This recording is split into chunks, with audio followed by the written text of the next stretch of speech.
Welcome to our channel. If you need to return or remove an item from your Audible, follow these step-by-step instructions for a smooth return process. Step 1. Open the Audible app or website and sign in to your account using your credentials. Step 2. Navigate to your library or purchased items section to view all your current content. Step 3. Locate the specific item you want to return or remove from your account. Step 4. Click on the item and look for the Return, Remove, or Delete option.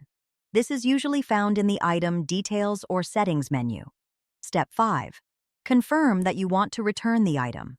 Read any warnings or notifications about the return process. Step 6.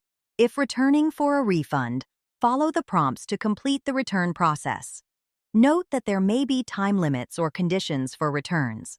Step 7. Check your email for a confirmation of the return or removal. The refund may take several days to process.